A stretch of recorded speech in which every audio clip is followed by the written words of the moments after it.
આપ સર્વને પ્રભુ ઈશ્વરના નામમાં પ્રેમી સલામ સલામ। આજે આપણે જે પાછલા રવિવારની અંદર આપણે જે સંદેશ શીખેલા એ સંદેશ પર આજે આપણે એના પછીના જે ભાગમાં બાકી છે તે સંદેશને આપણે શીખીશું। આપણું જે મૂળભૂત જે સંદેશનું જે વચન હતું, આધારભૂત જે વચન હતું એ હતું યોહાનની લખેલી સુવાર્તા તેનો 3 અધ્યાય 16મું જે વચન છે, જે આપણે બચપનથી મુખપાઠ કરતા આવ્યા છે। નાનપણથી આપણે આ વચનને સારી પેટે જાણીએ છીએ અને મરીએ ત્યાં સુધી આ વચન આપણને યાદ રહે છે। યોહાન 3:16 એ આખા બાઇબલનો હાર્દ છે, આખા બાઇબલનો સારાંશ છે અને આપણે બધા જ એ વચનને બહુ સારી પેટે જાણીએ છીએ। પરંતુ એના કેટલાક ગૂઢ રહસ્યો, કેટલીક એવી આધ્યાત્મિક બાબતો, કેટલાક એવા મર્મો કદાચ આપણે બરાબર નથી જાણતા, તો એનો આજે આપણે બીજા ભાગમાં આપણે જોઈશું। તો યોહાન 3:16 વચન હું આપને માટે વાંચું છું, આપ તમે બાઇબલમાં જુઓ। કેમ કે દેવે જગત પર એટલી પ્રીતિ કરી કે તેણે પોતાનો એકાકી જન દીકરો આપ્યો, એ સારું કે જે કોઈ તેના પર વિશ્વાસ કરે તેનો નાશ ન થાય પણ તે અનંત જીવન પામે। તાળી પડી આ વચનને માટે। એવું અજાયબ અને એવું આશીર્વાદિત વચન છે કે એના વિશે આપણે જેટલું સમજીએ એટલું ઓછું છે। પાછલા રવિવારે આપણે ઈશ્વરના આગાપે પ્રેમ વિશે જોઈ ગયા હતા। આ વચનને આપણે 2 ભાગમાં વિભાજિત કરેલો। પહેલો જે ભાગ હતો એ આ હતો, કેમ કે દેવે જગત પર એટલી પ્રીતિ કરી કે તેણે પોતાનો એકાકિત જનિત દીકરો આપ્યો। ઈશ્વરે માણસ જાતના ઉદ્ધારને માટે આગાપે પ્રેમ કરતા પોતાના એકાકિત જનિત દીકરાને સંસારના ઉદ્ધારને માટે બલિદાન કરી દીધો। એ બાબતના બહુ જ સરસ આપણે પૃથ્થકરણને આપણે ગયા રવિવારે શીખી ગયા હતા। અને એ ઈશ્વરની જે ભૂમિકા છે, ઈશ્વરનું જે ફરજ છે, ઈશ્વરનું જે કાર્ય છે, ઈશ્વરની યોજના જે છે ઉદ્ધારની, એને બહુ જ સારી પેટે ઝીણવટથી આપણે પાછલા એપિસોડમાં, પાછલા રવિવારની સભામાં આપણે જોઈ ગયા હતા। અને આજે જો ઈશ્વરે જો આટલું અજાયબ કામ કર્યું, ઈશ્વરે પોતાનો એક ને એક પુત્ર આપ્યો અને આપણે માણસ તરીકે કશી જ પ્રતિક્રિયા ન આપીએ, કોઈ રિએક્શન ન કરીએ, કશું જ કોઈ કરીએ નહીં, તો આપણી મૂર્ખામી થશે। એટલે હવે પછીનો જે ભાગ છે, શાસ્ત્ર વચનનો ભાગ, એ મને ને તમને લાગુ પડે છે, સમગ્ર માનવ જાતિને લાગુ પડે છે। ઈશ્વરે તો આગાપે પ્રેમ કર્યો, બધું જ એણે સમર્પિત કરી દીધું, પોતાનો એકનો એક દીકરો, એટલે પોતે મનુષ્યના રૂપમાં આવીને ઈશ્વરે માણસ જાતને બચાવી લીધા। પણ આપણે બસ તમાશો જોનારા બન્યા, બસ આપણે કથા વાર્તા અને સંદેશાઓ સાંભળનારા લોકો બન્યા, તો કદાચ આપણે આપણી ભૂમિકા બરાબર નથી નિભાવી। એઝ અ હ્યુમન કાઇન્ડ, એક મનુષ્ય તરીકે આપણે હજી નબળા છે, પાંગડા છે, બિલકુલ અપૂર્ણ છે। અને એટલા માટે જે ભાગ છે, આ વચનનો બીજો ભાગ છે, તેને આજે આપણે સમજવાનો પ્રયત્ન કરીએ। અને બીજો ભાગ આ રીતે કહે છે, એ સારું કે જે કોઈ તેના પર વિશ્વાસ કરે તેનો નાશ ન થાય પણ તે અનંત જીવન પામે। હાલેલુયા। હવે મારી ને તમારી પહેલી ફરજ એ બને છે, શું ફરજ બને છે? એ ફરજ મારે ને તમારે પ્રભુ ઈશ્વર પર વિશ્વાસ કરવો પડશે। ઈશ્વરે પોતાનો એકનો એક પુત્ર આપીને એનું કાર્ય એને સંપૂર્ણ રીતે પાર પાડ્યું, પણ હું અને તમે હજી અધૂરા છીએ। ઈશ્વરની મહિમા વિશે સઘળા લોકો અધૂરા છે, ને એટલા માટે આજે આપણે કંઈક સમજવાનો પ્રયત્ન કરીએ। આ વચનને બહુ ધ્યાનથી સમજીએ તો કંઈક બાબત આપણને દેખાશે। 2 બાબતોની વચ્ચે એક શબ્દ આપણે જોઈએ છે, એ સારું। There is one reason, કંઈક કારણ છે શા માટે આપણે પ્રભુ ઈસુ પર વિશ્વાસ કર્યો છે। એવું કયું કારણ છે? દાખલા તરીકે હું એક સાધારણ વ્યક્તિ છું અને કોઈ XYZ ધર્મમાં માનું છું અને હું એક પથ્થરની પૂજા કરું, શું એ મારા માટે સારું છે? તમે કહેશો ના, સારું નથી, પણ દુનિયાના લોકો કદાચ જુદો જવાબ આપશે। ઉદાહરણ તરીકે એક પથ્થરને હું ઘરમાં લાવું, એની હું સ્થાપના કરું, એને હું મારા ભગવાનનું કોઈ નામ આપું અને એની હું પૂજા કરું, તો મારા માટે કારણ કયું? તો પહેલું કારણ એ છે કે પથ્થરની પૂજા કરવા પાછળ મારી આસ્થા છે, મારો ભરોસો છે, મારો વિશ્વાસ છે। એટલે કે મારી સંસારિક અને માનવીય એક આસ્થા છે કે આ પથ્થરમાં મને ઈશ્વરના દર્શન થાય છે, તો એ મારી ભાવનાત્મક કારણ બને છે કે આ પથ્થરમાં મને ઈશ્વર દેખાય છે અને એ ભાવનાત્મક રીતે એ મારો ઈશ્વર છે, પણ આધ્યાત્મિક રીતે બિલકુલ નથી। એ સારું કે મારો એના પર વિશ્વાસ છે એટલે હું એની પૂજા કરું છું, એ મારું કારણ છે, પણ એ કારણ વાજબી નથી। દાખલા તરીકે હજી એક બીજું ઉદાહરણ આપું। આ દુનિયામાં લાખો અગણિત સ્ત્રીઓ હોય છે, લાખો અગણિત, પરંતુ એક એવી સ્ત્રી હોય છે જેને તમે તમારી માં કહો છો। દુનિયાની કોઈ પણ સ્ત્રીની સરખામણીમાં માં નહીં આવે। આ દુનિયાની અંદર માં એક એવું પાત્ર છે કે જે અનન્ય છે.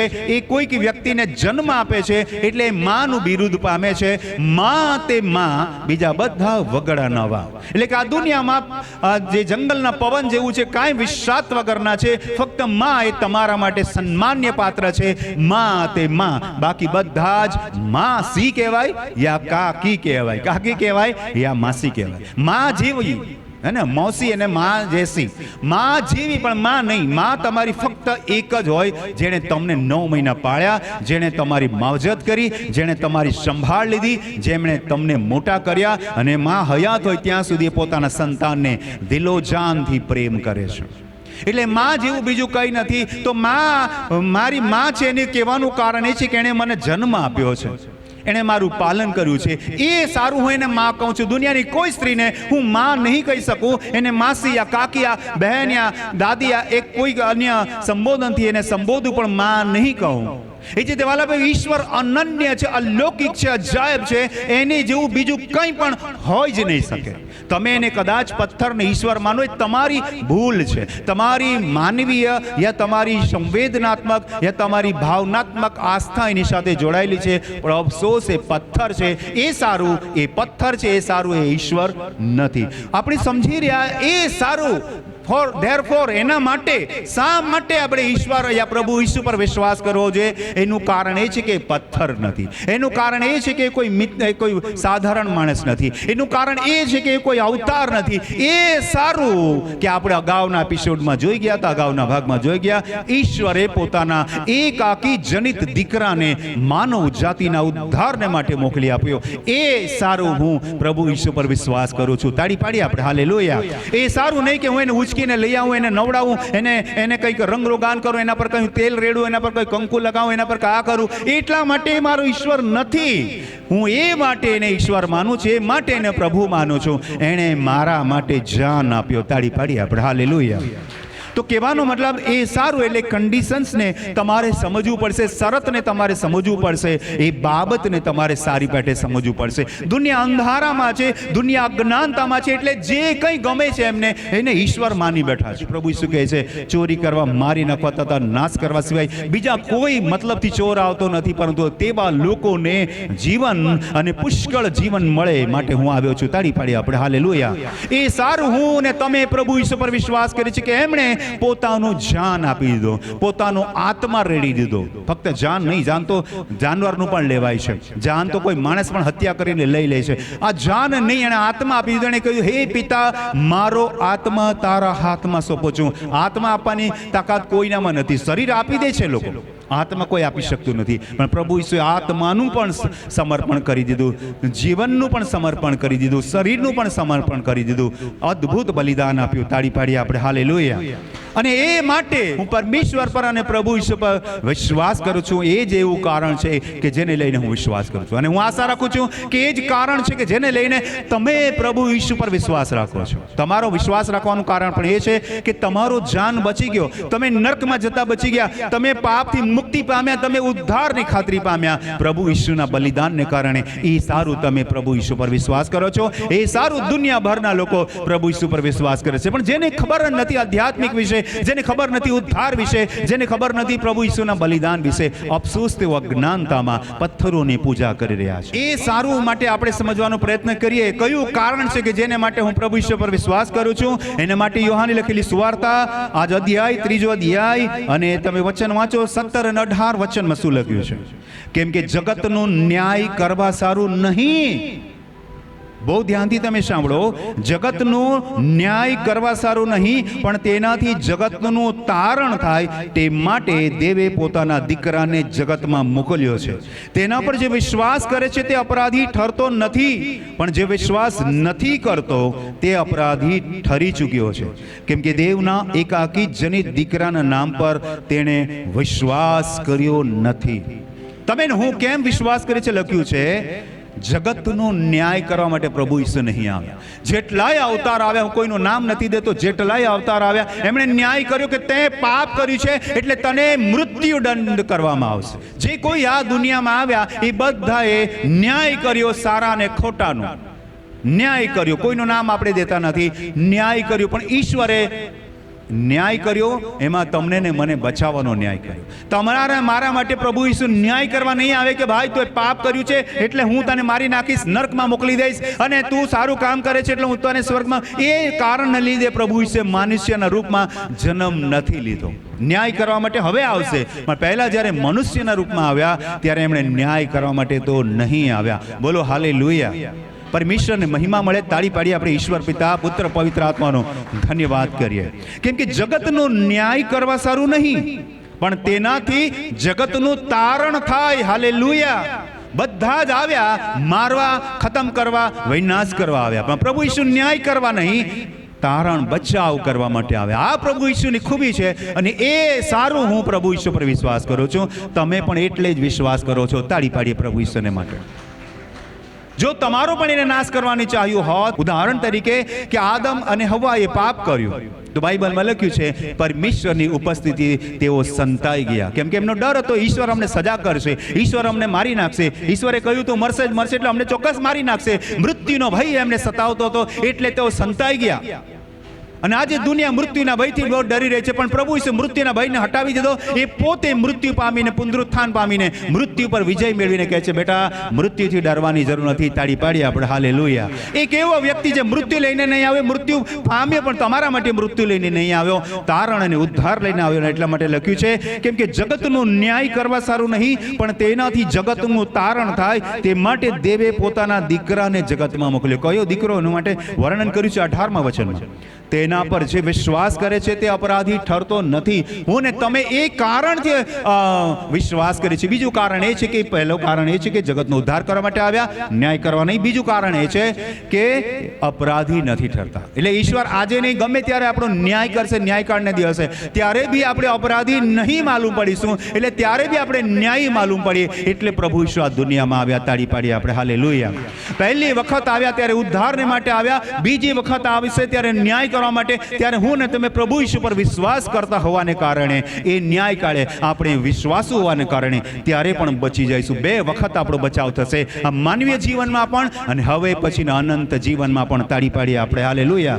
એટલા માટે પ્રભુ ઈસુ આ દુનિયામાં આવ્યા. કેટલાય લોકો આવ્યા, આ દુનિયામાં જ માણસોને ખતમ કરી દીધા, પછીની દુનિયાની તો શું વાત કરીએ. પણ પ્રભુ ઈસુ આ દુનિયામાં આવીને આ જગતમાં હું અને તમે જગતનું જીવન જીવીએ છીએ, ત્યારે પણ એમણે આપણો ઉદ્ધાર કર્યો, અને પછીના અનંત જીવનમાં પણ આપણને દાખલ કરવાનો. એક નહીં, બે ગેરંટી આપી. માનવીય જીવનમાં ઉદ્ધારની ખાતરી, અને પછી અનંત જીવનની ખાતરી. તાળી પાડીએ આપણે હાલેલુયા. એ સારું, એ બાબતને લઈને, એ કારણને લઈને હું પ્રભુ ઈસુ પર વિશ્વાસ કરું છું. બોલો, હું પ્રભુ ઈસુ પર ખરા દિલથી વિશ્વાસ કરું છું. તાળી પાડીએ આપણે પ્રભુ ઈસુને માટે. પણ જે વિશ્વાસ નથી કરતો તે અપરાધી ઠરી ચૂક્યો છે. કેમ કે એ કારણ એને ખબર નથી, એનું કોઝ એને ખબર નથી, એનું મહત્વનું બાબત એને ખબર નથી કે પ્રભુ ઈસુ પર શા માટે મારે વિશ્વાસ કરવો જોઈએ, એ એને ખબર નથી. અને એટલા માટે અન્ય વસ્તુઓની, પદાર્થની, ધાતુઓની, લાકડાની, માટીની મૂર્તિઓની પૂજા કરે છે. અને ખબર નથી સત્ય ઈશ્વર કોણ છે. રોમનને પત્ર 3 અધ્યાય 20 થી લઈને 26 વચનની અંદર આપણે સમજીએ આ મુદ્દાને. કેમ કે તેની સમક્ષ કોઈ પણ માણસ નિયમશાસ્ત્ર પ્રમાણેની કરણીઓથી ન્યાય ઠરશે નહીં, કારણ કે નિયમ દ્વારા પાપ વિશે જ્ઞાન થાય છે. એટલે કે મારી પાસે નિયમશાસ્ત્ર છે, તમારી પાસે નિયમશાસ્ત્ર છે, પેલા પાસે નિયમશાસ્ત્ર છે. દરેકની પાસે રિલિજિયસ એટલે ધાર્મિક પુસ્તકો છે. એની અંદર જાત જાતના નિયમાવલીઓ લખવામાં આવેલી છે કે આમ કરશો તો આમ, આમ કરશો તો આમ, આમ. દરેક ધર્મની અંદર ધર્મ પુસ્તક છે. ધ્યાન આપવા જેવી વાત છે કે દરેક વ્યક્તિની પાસે પોતાનું ધાર્મિક પુસ્તક છે. આપણે કોઈ પુસ્તકનું નામ નથી લેતા, પણ દરેક વ્યક્તિની પાસે પોતાનું ધાર્મિક પુસ્તક છે. તેને રિલિજિયસ બુક કહીએ, યા તો હોલી બુક, યા જે કંઈ શાસ્ત્રો કહીએ, દરેક વ્યક્તિની પાસે છે. ધ્યાન આપવા જેવી વાત છે કેમ કે તેની સમક્ષ કોઈ પણ માણસ નિયમશાસ્ત્ર પ્રમાણેની કરણીઓથી ન્યાય ઠરશે નહીં. તમે તમારા ધર્મ અને ધર્મ પુસ્તકોમાં લખેલા નીતિ નિયમોને આધારે ઉદ્ધાર મેળવી શકતા નથી. કોઈ ધાર્મિક કૃત્યોથી તમારો ઉદ્ધાર થવાનો નથી. કેમ કે ધર્મ કૃત્ય મને રાહ બતાવે છે, મને માર્ગ ચીંધે છે, પરિણામ નથી આપતું. એક બોર્ડ લખેલું હોય અને એ બોર્ડ પર લખ્યું કે અમદાવાદ 300 કિલોમીટર, તો એ બોર્ડને જોઈને હું અંદાજ લગાવી શકું છું કે અમદાવાદ અહીંથી 300 કિલોમીટર છે, પણ એ બોર્ડ મારા માટે અમદાવાદ મારી પાસે લાવતું નથી, મને લઈ જવાનું માધ્યમ બતાવે છે, માર્ગ બતાવે છે, પણ એ બોર્ડ મને અમદાવાદ પહોંચાડતું નથી. એના માર્ગદર્શન હેઠળ હું ત્યાં સુધી પહોંચું છું. ચાલવાનું મારે છે, સમજવાનું મારે છે, અને એના માટે મારી પાસે એક વાહન, એક સાધન હોવું જોઈએ, અને એ જ છે પ્રભુ ઈસુ, માર્ગ, સત્ય તથા જીવન, જેના પિતાની પાસે કોઈ જઈ શકતું નથી. એ આપણો મધ્યસ્થ છે, આપણું વાહન છે, એ આપણને સ્વર્ગ રાજ્યમાં લઈ જઈ શકે છે. જે સ્વર્ગમાં ગયું હોય એ જ સ્વર્ગ રાજ્યમાં લઈ જશે. પ્રભુ ઈસુ તમારા અને મારા માટે સ્વર્ગનું સરનામું છે. તાળી પાડીએ આપણે, હાલેલુયા. લખ્યું છે કેમ કે તેની સમક્ષ કોઈ પણ માણસ નિયમ શાસ્ત્ર પ્રમાણેની કરણીઓથી ન્યાય થશે નહીં, કેમ કે નિયમ દ્વારા શું મળે છે? પાપ વિશે જ્ઞાન મળે છે. પાપ વિશે તમને સમજાવે કે આ ખરું છે, આ ખોટું છે, આ સારું છે, આ ખરાબ છે. એ તમને ઇન્ડિકેટ કરે છે, એ તમને દર્શાવે છે કે આ ખરાબ છે, આ પાપ છે. પણ અફસોસ એ બચાવી નથી શકતું. હર ધર્મ પુસ્તક તમને માર્ગદર્શન આપે છે. આગળ લખ્યું છે 21મા વચનમાં, પણ હમણાં દેવનું એવું ન્યાયીપણું પ્રગટ થયું છે કે જેનો આધાર નિયમ શાસ્ત્ર પર રહેલો નથી. તાળી પાડીએ આપણે, હાલેલુયા. હવે આપણે કોઈ પણ નિયમ શાસ્ત્ર પર આધારિત નથી, જૂના કરાર પર પણ આપણે આધારિત નથી, ઉત્પત્તિથી લઈને માલાખી સુધીના પુસ્તકો પર આપણે હવે આધારિત નથી. આપણે નવા કરારનો મધ્યસ્થ પ્રભુ ઈસુ પર આધારિત છે. તાળી પાડીએ આપણે, હાલેલુયા. પણ હમણાં દેવનું એવું ન્યાયીપણું પ્રગટ થયું છે કે જેનો આધાર નિયમ શાસ્ત્ર પર રહેલો નથી, અને જેની સાક્ષી નિયમશાસ્ત્ર તથા પ્રબોધકો આપે છે, એની સાક્ષી આપે છે, એનું આપણને દિશા સૂચન કરે છે કે આ વ્યક્તિ આવશે જે તમને ઉદ્ધાર આપશે. એટલે દેવનું ન્યાયપણું જે ઈસુ ખ્રિસ્ત પરના વિશ્વાસ વડે સર્વ વિશ્વાસ કરનારાઓને માટે છે તે, કેમ કે એમાં કંઈ પણ ભેદ નથી. તાળી પાડીએ આપણે, હાલેલુયા. હર ધર્મ પુસ્તકોમાં ભેદ છે. સાધારણ લોકોને એ વાંચવા શું પકડવાય નહીં દેતા. પ્રભુ ઈસુ પર વિશ્વાસ કરવાને કારણે જાતિનો ભેદ જતો રહ્યો, ધર્મનો ભેદ જતો રહ્યો, દેશનો ભેદ જતો રહ્યો, ગોરા કાળાનો ભેદ જતો રહ્યો. માણસ માત્ર હોવું જોઈએ. બસ ઈશ્વર તમને ને મને કેટલો અનહદ પ્રેમ કરે છે. આ અગાપે પ્રેમને માટે તાળી પાડીએ આપણે, હાલેલુયા. બાકી પહેલાના બધા ધર્મ પુસ્તકો દાયરો રાખતા હતા. દાખલા તરીકે બાઇબલની અંદર એક વાત લખેલી છે, તમે જોશો તો યોહાની લખેલી સુવાર્તાની અંદર જે પ્રભુ ઈસુને સમરૂની વાત કરે છે, ત્યારે સમરૂની નીચી જાતિમાંથી આવે પ્રભુને કે પ્રભુ તું યહૂદી થઈને મારા હાથથી પાણી પીવા માંગે છે? તમે તો યહૂદી મોટા જાતિના, ઊંચી જાતિના વર્ગના લોકો, અમે તો નીચી જાતિના, તમારો ને અમારો કોઈ સંપર્ક નથી, તમે અમને સ્પર્શ ના કરી શકો, અમારી પાસે તું પાણી માંગે છે? પર પ્રભુ ઈસુએ સમરૂની અને યહૂદી વચ્ચેનો જે ભેદ હતો તે દૂર કરી દીધો. માણસ જે લડતા હતા ધર્મના નામે, માણસ લડતા હતા જાતિના નામે, માણસ લડતા હતા રંગને કારણે, એ બધું પ્રભુ ઈસુએ દૂર કરી દીધું. મારા પ્રભુ ઈસુને માટે તાળી પાડીએ આપણે, હાલેલુયા. દેવનું ન્યાયપણું જે ઈસુ ખ્રિસ્ત પરના વિશ્વાસ વડે સર્વ વિશ્વાસ કરનારાઓને માટે છે તે, કેમ કે તેમાં કંઈ પણ ભેદ નથી, કારણ કે સગળાએ પાપ કર્યું છે. હવે ઈશ્વરની નજરમાં કોઈ જાતિ પ્રથા નથી, કોઈ રંગ ભેદ નથી, કોઈ ધર્મ ભેદ નથી. ઈશ્વરની નજરમાં હું ને તમે પાપી છે, એ વાત બિલકુલ ચોક્કસ છે, પણ બીજો કોઈ ભેદભાવ નથી. તમે બધા જ સમાન છો ઈશ્વરની નજરમાં. ચાહે આ દેશનો હોય કે બીજા દેશનો હોય, ચાહે ગોરો હોય કે કાળો હોય કે ઘઉંવાળો હોય, ચાહે ઊંચો હોય કે નીચો હોય, ચાહે ગમે તે ધર્મમાંથી આવતો હોય, દરેક વ્યક્તિ પાપી છે. ઈશ્વરની નજરમાં લખ્યું છે સઘળાએ પાપ કર્યું છે અને દેવના મહિમા વિશે સઘળા અધૂરા રહે છે. અને લખ્યું છે પણ ઈસુ ખ્રિસ્તી ઉદ્ધાર છે, ઈસુ ખ્રિસ્તી જે ઉદ્ધાર છે તેની મારફતે દેવની કૃપાથી તેઓ વિના મૂલ્યે ન્યાયી ગણાય છે. તાળી પાડીએ આપણે, હાલેલુયા. પહેલાના ધર્મ પુસ્તકો આપણને કંઈ આપવાનું શીખાડતા, જેમ કે બાઇબલમાં જૂનો કરાર ગોધાઓનું રક્ત છાંટવાની વાત કરતો હતો, ઘેટા બકરાઓનું રક્ત છંટકાવ કરવાની વાત કરતો હતો, આ બલિદાન તે બલિદાન, એફા આટો તેલ આ તે જે કંઈ ખાદ્ય પદાર્થ જે કંઈ વસ્તુઓ છે તે અર્પણ કરવાની વાત કરતો હતો. અને વસ્તુઓ આપણી પાસે જે કંઈ પદાર્થ છે ખાવા માટે ઉપયોગમાં આવતો હોય યા અન્ય ઉપયોગ માટે આવતો હોય, બધું આપણા ઉપયોગી વસ્તુનું બલિદાન કરવું પડતું હતું. ત્યારે ઈશ્વર જાણે કે માંગતો હતો. હવે ઈશ્વરે તમને અનંત જીવન આપી દીધું. તાળી પાડીએ આપણે, હાલેલુયા. હર ધર્મ પુસ્તકની અંદર માગણી છે, હવે પ્રભુ ઈસુને તમારા માટે લાગણી છે, જેણે તમારા માટે એકના એક પુત્રને આપી દીધું. તાળી પાડીએ આપણે, હાલેલુયા. મારો ને તમારો ઈશ્વર તમને અગાપે પ્રેમ કરે છે. હી લવ્સ યુ સો મચ. કેટલો અદ્ભુત પ્રેમ કરે છે. એણે માગ્યું નહીં, એણે આપ્યું. ને એટલા માટે યોહાન 3:16 શું કહે છે? પહેલો ભાગ, કેમ કે ઈશ્વરે માનવ જાતિ પર એટલે કે જગત પર એટલો બધો પ્રેમ કર્યો કે એણે પોતાનો એકાકી જની દીકરો આપી દીધો. તાળી પાડી હાલેલુયા. અને વચનમાં લખ્યું છે, હવે તમે વિના મૂલ્યે કોઈ પણ પૈસા ખર્ચવાની જરૂર નથી.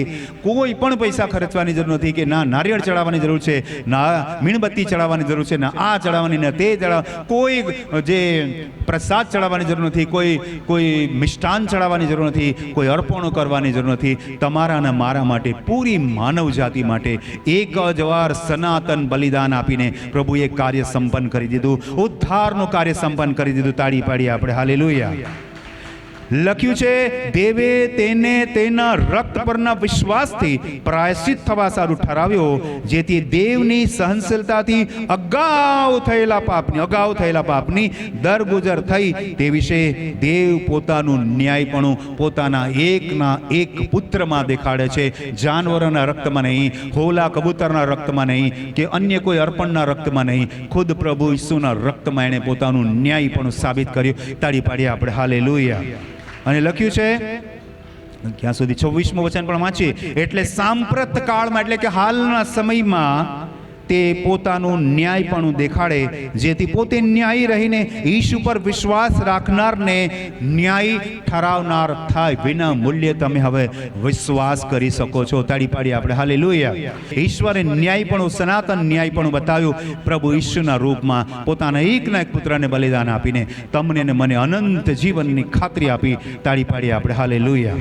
પહેલો તિમોથી 2 અધ્યાય અને 4, 5મું વચન વાંચીએ આપણે. દુનિયાનો હરેક વ્યક્તિ, કેમ કે આપણે અગાઉના વચનમાં જોઈ ગયા, જાતિ નીકળી ગઈ, ધર્મ નીકળી ગયો, દેશ નીકળી ગયો, પ્રદેશ નીકળી ગયો, સંસ્કૃતિ નીકળી, બધું જ તમામ નીકળી ગયું. હવે there is no any kind of boundaries. કોઈ બંધન હવે નથી, કોઈ વિવાદ નથી, કોઈ વિરોધ નથી, બધા સમાન થઈ ગયા.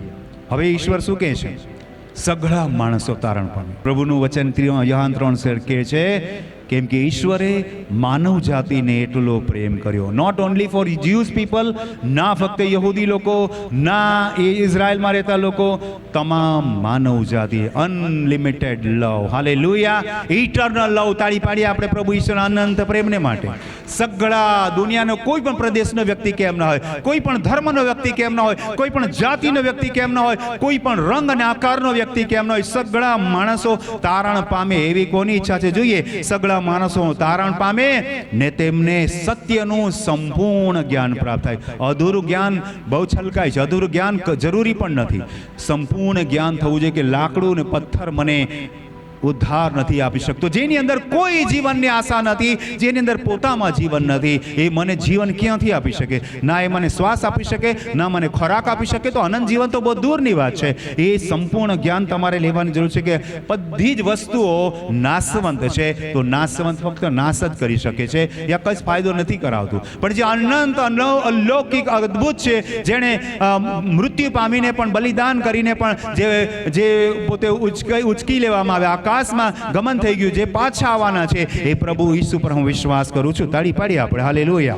એટલે વચન કહે છે કે સઘળા માણસો તારણ પામે ને તેમને સત્યનું સંપૂર્ણ જ્ઞાન થાય. આજે તમારી પાસે સંપૂર્ણ જ્ઞાન નથી, એટલે આપણે યોહાન 3:16 ફરીથી સમજી રહ્યા છે કે ઈશ્વરે માનવ જાતને એટલો બધો પ્રેમ કર્યો કે એણે પોતાનો એકાકી જની દીકરો આપ્યો. એ સારું, એ કારણ આપણે જોઈ ગયા. અને આગળનો ભાગ આપણે જોઈ રહ્યા છે, સઘળા માણસો તારણ પામે ને તેમને સત્યનું સંપૂર્ણ જ્ઞાન પ્રાપ્ત થાય. એવી કોની ઈચ્છા છે? એવી ઈશ્વરની ઈચ્છા છે. તાળી પાડીએ આપણે હાલેલુયા. અને ઈશ્વરની ઈચ્છા ક્યારેય એડે નથી જતી, એ તમારા અને મારા જીવનમાં સફળ થઈ રહી છે. તાળી પાડીએ આપણે હાલેલુયા. કેમ કે દેવ એક જ છે, કેમ કે ઈશ્વર એક જ છે, પરમેશ્વર એક જ છે, અને ઈશ્વર તથા માણસોની વચ્ચે એક જ મધ્યસ્થ પણ છે. એટલે બીજાની કેમ રાહ જોવી? બીજાની શા માટે રાહ જોવી? ઈશ્વર કેટલા છે? એક છે. બોલો, કેટલા છે? એક. તો બીજાની કેમ રાહ જોવી? અને ઉદ્ધાર કરતા એક છે, તો બીજાની શા માટે રાહ જોવી? કેમ કે દેવ ઈશ્વર એક જ છે, અને ઈશ્વર તથા માણસોની વચ્ચે એક જ મધ્યસ્થ પણ છે, એટલે ખ્રિસ્ત ઈસુ પોતે માણસ. લખ્યું છે શું? માણસ. બહુ ધ્યાન આપવા જેવી વાત છે. કેમ માણસ લખ્યું છે? કે જેટલાય અવતાર આવે ને એને પોતાની જાતને ઈશ્વર કહેવાનો દાવો કર્યો. પણ પ્રભુ ઈસુ ખ્રિસ્તે પોતાની જાતને ઈશ્વર હોવા છતાં મનુષ્યનો પુત્ર કહ્યો. એ અદ્ભુત બાબત છે. તાળી પાડી હાલેલુયા. જેમણે દાવો કર્યો હતો ને એ ઉદ્ધાર આપવામાં સક્ષમ નહીં નીવડ્યા, નિષ્ફળ ગયા, સદંતર નિષ્ફળ ગયા. પણ જેમણે લગીરે દાવો નહોતો કર્યો, જરાય દાવો નહોતો કર્યો, એ સંપૂર્ણ માણસ બનીને આ દુનિયામાં આવ્યા. પોતાની જાતને જેણે ખાલી કરી દીધી, એણે તમને ને મને ભરપૂર કરી દીધા. તાળી પાડીએ આપણે હાલેલુયા. જો પ્રભુ ઈસુએ તમામ માનવ જાતિ માટે બલિદાન આપ્યું, ને આપણે વચનમાં વાંચી ગયા કે ઈશ્વર એક જ છે ને મધ્યસ્થ એક જ છે, તો આ દુનિયામાં જાતિ પણ એક જ હોવી જોઈએ, હે ને? જો ઈશ્વર કેટલા છે? એક. અને ઉદ્ધારકર્તા કેટલા છે?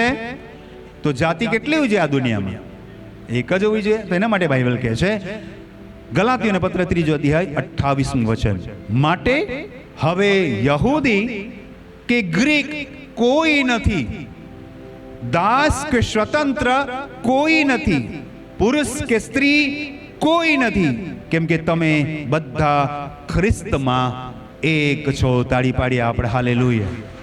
કેટલો અજાયબ આપણો ઈશ્વર, અજાયબ ઈશ્વરનો પ્રેમ. આપણે અગાપે પ્રેમ વિશે શીખી રહ્યા છે. ગયા રવિવારથી આપણે આ સંદેશ આગળ ચાલી રહ્યો છે. ઈશ્વરનો અગાપે પ્રેમ, જો કે જાતિ ધર્મ ભેદભાવ, સ્ત્રી પુરુષ, દાસ અને સ્વતંત્રતા, આ બધું જ કાઢી નાખ્યું એણે. એક જ જાતિ, અને તે છે માણસ જાત. એક જ જાતિ આ દુનિયામાં છે. ના કોઈ હિન્દુ, ના કોઈ ખ્રિસ્તી, ના કોઈ મુસ્લિમ. બહુ મહત્વપૂર્ણ બાઇબલના વચનો છે. રોમનોને પત્ર 10મો અધ્યાય 9 થી લઈને 13 વચન ધ્યાનથી તમે સાંભળો, તમારા બાઇબલમાં અંડરલાઈન કરો. જો તું તારે મોઢે ઈશુને પ્રભુ તરીકે કબૂલ કરીશ અને ઈશ્વરે તેને મુયેલામાંથી પાછો ઉઠાડ્યો એવો વિશ્વાસ તારા અંતઃકરણમાં રાખીશ, તો તું તારણ પામીશ. વ્યક્તિગત થઈ ગયું. પ્રભુ ઈસુ પર વિશ્વાસ કરું, વ્યક્તિગત થયું. ઉદ્ધાર હંમેશા વ્યક્તિગત હોય છે. તાળી પાડીએ આપણે હાલેલુયા.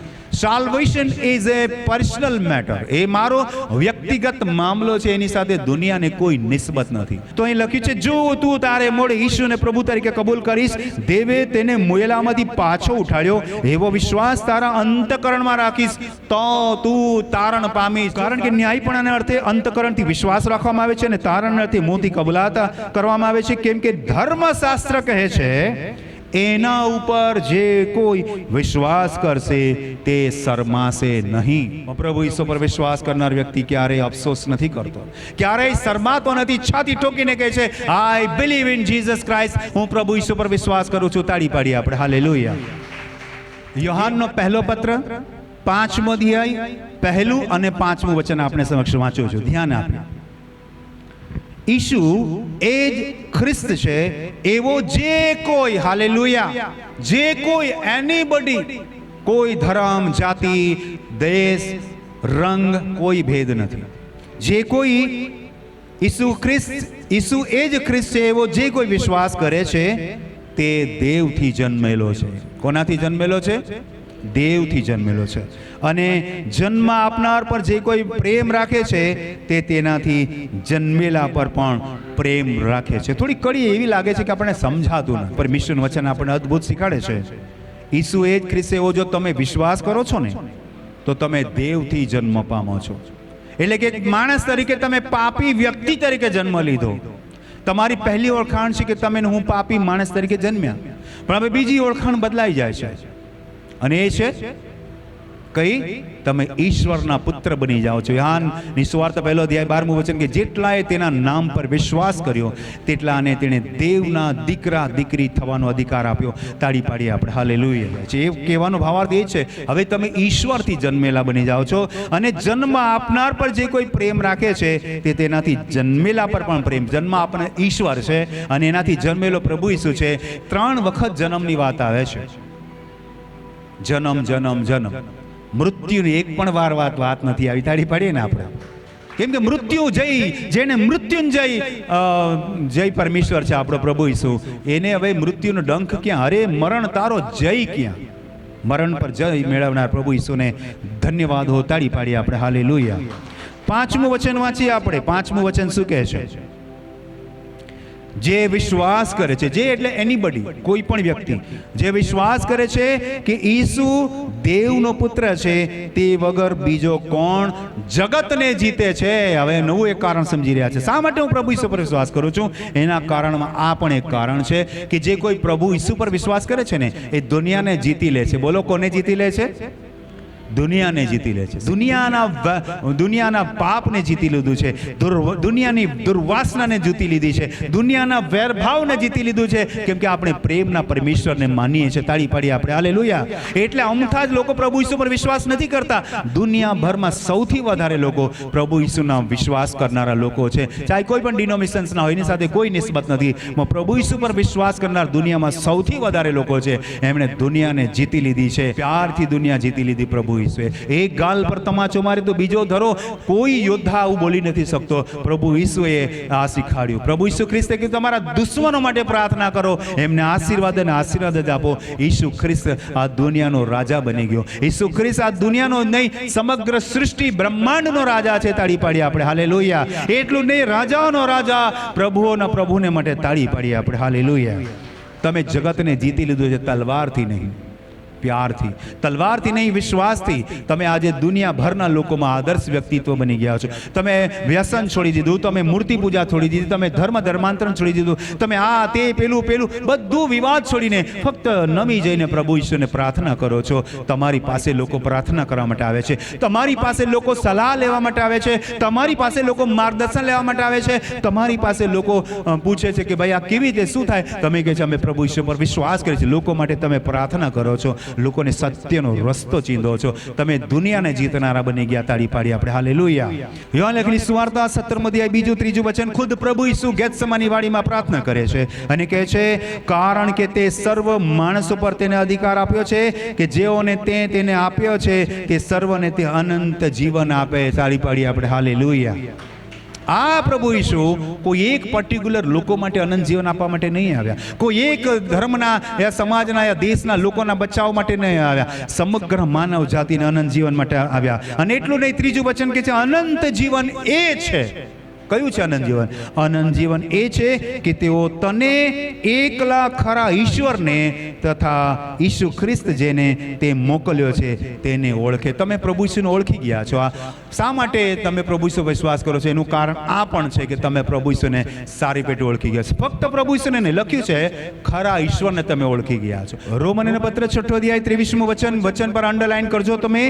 કેમ કે પાપનો મુસારો મરણ છે, પાપનું વેતન, પાપની મજૂરી, પાપનું પરિણામ મરણ છે. આપણે અત્યાર સુધીના તમામ વચનો પર મૃત્યુ પર જય મેળવીને વચનો સિદ્ધ કરી બતાવ્યા. વચને સિદ્ધ કર્યું કે પ્રભુ ઈસુ મરણ પર વિજય મેળવ્યો. આપણે આ વચનમાં વાંચીએ, પાપનો મુસારો, પાપનું વેતન, પાપનું પરિણામ મૃત્યુ છે, પણ આપણા પ્રભુ ઈસુ ખ્રિસ્તને આશરે દેવનું કૃપાદાન અનંત જીવન છે. તાળી પાડી આપણે હાલેલુયા. તમે વચન બહુ ધ્યાનથી સાંભળ્યું નહીં, સમજ્યા નહીં હશો તમે. અત્યાર સુધી આપણે જે વચન વાંચ્યા, તું તારે મોડે ઈસુને પ્રભુ તરીકે કબૂલ કરશે, ત્યારે વ્યક્તિગત આવતું હતું. પણ તમે દુનિયાને જીતનારા લોકો છો, એમ જ નથી વાચન લખતું. અહીંયા આ વચનમાં બહુવચન આવે છે. લખ્યું છે આપણા પ્રભુ ઈસુ ખ્રિસ્તને આશરે ઈશ્વરનું કૃપાદાન અનંત જીવન છે. હું એકલું નથી કહેતો, હું આ એકલો પ્રચાર નથી કહેતો. હવે આપણે બધા જ એ વાતની કબૂલાત કરી છે, ઇકરાર કરી છે, સ્વીકાર કરી છે. દુનિયાભરના લોકો સ્વીકાર કરે છે કે પ્રભુ ઈસુ ખ્રિસ્તને આધારે આપણને ઈશ્વરના કૃપાદાન રૂપે અનંત જીવન મળેલું છે. મારે એકલાની વાત નથી, બધાની વાત છે. તાળી પાડી આપણે હાલેલુયા. આ કારણ લઈને પણ હું પ્રભુ ઈસુ પર વિશ્વાસ કરું છું. એક માણસ કહેતો હોય તો કદાચ નહીં માનીએ, બે માણસ કહેતો હોય તો નહીં માને. દુનિયાભરના લોકો કહેતા હોય કે ઈસુ ખ્રિસ્તમાં અનંત જીવન છે, તો માનવું પડે કે નહીં માનવું પડે? બોલો હા કે ના? તો આ વચન શું કહે છે? આપણા પ્રભુ, બહુવચન લખેલું છે. જો સાયન્ટિફિકલી અને લોજિકલી તમે જો, પહેલા એક વ્યક્તિની વાત ચાલતી હતી, હવે દુનિયાભરના લોકો એ વાતને સિદ્ધ કરે છે કે પ્રભુ ઈસુને આશરે અનંત જીવન છે. તો તમે માનશો કે નહીં માનશો? આ સંદેશો સાંભળ્યા પછી જે લોકો પ્રભુ ઈસુમાં નહીં માનશે ને, એ મૂર્ખોનો સરદારનો પણ સરદાર કહેવાય. આટલું બધું કીધા પછી પણ જો એ પ્રભુ ઈસુને ન માને તો એ મૂર્ખ, અને મૂર્ખનો પણ સરદારનો પણ સરદાર કહેવાય. કેટલું ગંભીરતાથી તમને યોહાન 3:16 વચન હું શીખવાડી રહ્યો છું. પ્રભુનું વચન પવિત્ર આત્મા આપણને સમજણ આપી રહ્યો છે. તાળી પાડીએ પવિત્ર આત્માને માટે. અંતિમ વચનોમાં આપણે જઈએ. પહેલો યોહાનનો પત્ર 5મો અધ્યાય 9 અને 11-12 વચનો વાંચો છું. જો આપણે માણસોની સાક્ષી માનીએ છીએ તો એ કરતાં દેવની સાક્ષી મોટી છે, કેમ કે ઈશ્વરે પોતાના પુત્ર સંબંધી જે સાક્ષી આપી છે તે એ જ છે. દુનિયા કહે ને તમે નહીં માનો તો એકવાર ચલાવી લેવાય. ચાલો, આટલા બધા લોકો કહે છે તોય નથી માનતા તમે, હજી એક તક પ્રભુ તમને આપે છે. ફલાણાની વાત તમે નથી માની રહ્યા ને, દુનિયાભરના લોકોની વાત નથી માની રહ્યા, કાંઈ વાંધો નહીં. ઈશ્વરની તો વાત માનશો કે નહીં? હા કે ના બોલો. માણસની વાત તમે નહીં માને. ઘણા એવા ખુમારી વાળા હોય, નહીં ભાઈ હું કોઈની વાત નહીં માનું, હું જે કરું તે ખરું, આઈ એમ સમથિંગ, હું જ કંઈક છું ભાઈ, હું કોઈની વાત નથી માનતો. એવા અડિયલ લોકોને પ્રભુનું વચન આ કહે છે, જો આપણે માણસોની સાક્ષી માનીએ યા ન માનીએ, પણ એ કરતા ઈશ્વરની સાક્ષી મોટી છે. ઈશ્વર પોતે કહે છે, કેમ કે ઈશ્વરે પોતાના પુત્ર સંબંધી જે સાક્ષી આપી છે તે એ જ છે. તાળી પાડીએ આપણે હાલેલુયા. હવે તમે નહીં બચી શકો. મારી કહેલી વાત નહીં માનો ચાલશે, દુનિયાના કહેલા લોકોની વાત નહીં માનો ચાલશે, પણ ઈશ્વરનું કહેલું નહીં માનશો તો આદમને એદનવાડીમાંથી કાઢી મૂકી લો એમ ઈશ્વર તમને અનંત જીવનમાંથી હકાલી કાઢશે, ભગાવી દેશે, કાઢી મૂકશે, કેમ કે તમે ઈશ્વરની વાત નહીં માની. આદમે નહીં માની, પસીનો પાડીને રોટલી ખાવાનું એના પર સમસ્યા આવી ગઈ. શ્રાપ શબ્દ નથી વાપરતો, ઈશ્વર શ્રાપ નહીં આપે. તો કહેવાનો ભાવાર્થ, જો તમે પ્રભુની વાત નહીં માનો તો અનંત જીવનમાં તમે પ્રવેશ કેવી રીતે કરશો? એટલે વચન, અંતિમ વચન વાંચીએ 11-12. એ સાક્ષી એવી છે, એટલે કે ઈશ્વર પોતે સાક્ષી આપે છે કે ઈશ્વરે આપણને અનંત જીવન આપ્યું. તાળી પાડીએ, તમને અનંત જીવન મળેલું છે. ઈશ્વરે આપણને અનંત જીવન આપ્યું ને આ જીવન તેના પુત્રમાં છે. જેને ઈશ્વરનો પુત્ર છે તેને જીવન છે, જેને ઈશ્વરનો પુત્ર નથી તેને જીવન નથી.